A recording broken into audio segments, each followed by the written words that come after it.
From September 17 to 20, the social weather stations asked more than 1,000 Filipinos if, in the last 3 months, they experienced hunger and a lack of food.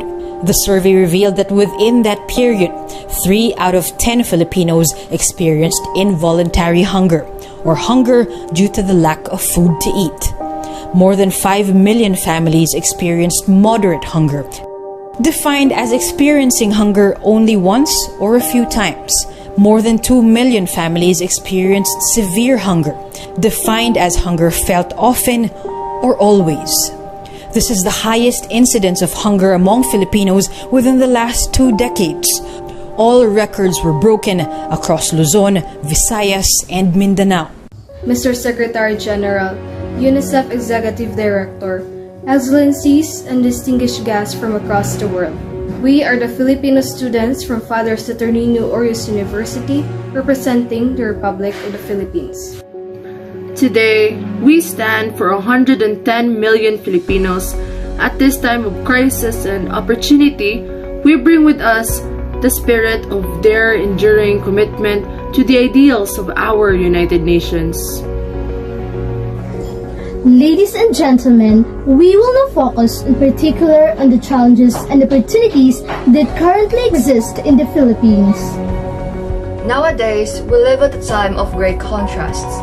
New technologies and the benefits of globalization have created a greater prosperity and more opportunity than ever before. But this progress has not even shared evenly. In the heart of this global inequality, food and health is an insecurity. The lack of food security for almost hundreds and millions of Filipinos is an unconscionable moral failing. But despite the increase in our knowledge and capabilities, instead of seeing a reduction in the number of people going hungry, we are seeing an increase. Based on the Economics 2021 Global Food Security Index, or GSFI, the Philippines ranked 64th out of 113 countries in terms of its 4 dimensions of food security. After World War II ended, the world still had to contend with population explosion, hunger, and poverty. The Philippines, just like other countries, actively sought solutions to increase food production and fight widespread malnutrition. But despite our efforts to combat food insecurity, the long-standing problem of climate change has been a hindrance in achieving our goal. In light of this, we respectfully urge industrialized countries to act immediately to reduce greenhouse gas emissions under the UN Framework Convention on Climate Change and the Paris Agreement. To lead by example, industrialized countries should provide climate financing and technology transfer for adaptation to the most vulnerable and developing countries. We look forward to concrete outcomes at the Conference of Parties in Egypt later this year. When the future generations look back, let them not ask why we did not take this opportunity to turn this tide. Why did we continue our profligate ways until it was too late? This threat knows no borders, no social class, nor any geopolitical consideration. How we address it will be the true test of our time. We have always been an optimistic and courageous nation. Despite the enormity of these challenges, we believe that solutions are within our collective grasp. But the pandemic has worsened our situation because of this food security has been difficult to maintain. It's hard when individuals lose their jobs. My family and I had to eat processed foods more frequently during this pandemic, which was not healthy at all. And we occasionally went without food. Due to unhealthy foods we eat, my brother became malnourished and overweight. We became ill due to a lack of food security, and because we lack money and work, we are unable to buy healthy food. Because of this experience, we have gained insights into the significance of food security in general and health in particular. According to the FAO, or Food and Agricultural Organization, food security is when everyone has a constant physical and social and economic access to enough safe and nourishing food to suit their dietary needs and food choices for an active and healthy life. But the sad truth is, most of our countrymen weren't able to meet their dietary needs to be healthy. Hence, this requires investment in food security, the fragility of which has been clearly demonstrated by the pandemic and the conflict in Ukraine. We need to take concrete steps towards a modern and resilient agriculture.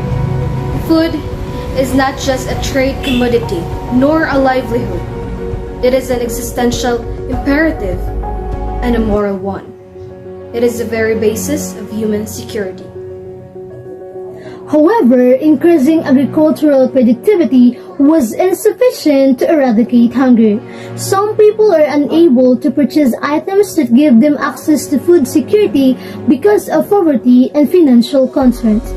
In addition, this pandemic decreased the level of agricultural production by 3.11% or 17.3 million tons as a result of a fall in agricultural land labor that Gregorio estimates to have affected roughly 100.77 individuals. Hence, we would like to extend our sincerest request to help our countrymen be able to get a job for them, to be able to buy food for their family.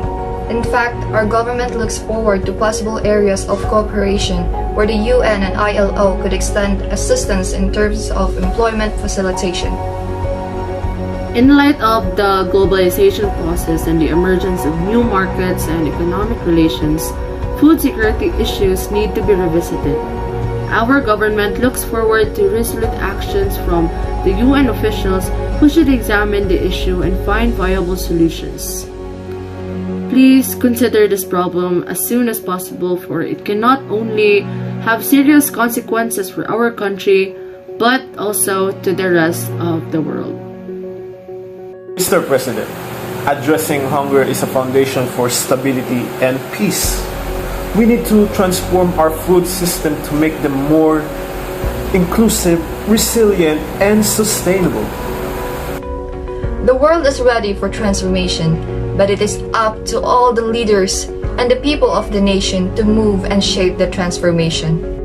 The future beacons and we can embark upon the journey as single nations or as a world in harmony. I say let the challenges of one people be the challenges for all nations. And in that way, the success of one will be the successful for us all.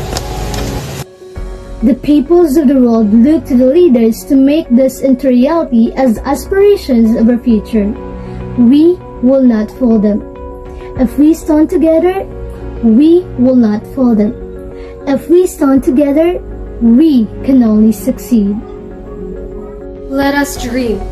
Let us work together to end hunger, not just in the Philippines, but to the rest of the world. There is no place for famine and starvation in the 21st century. Thank you and good day.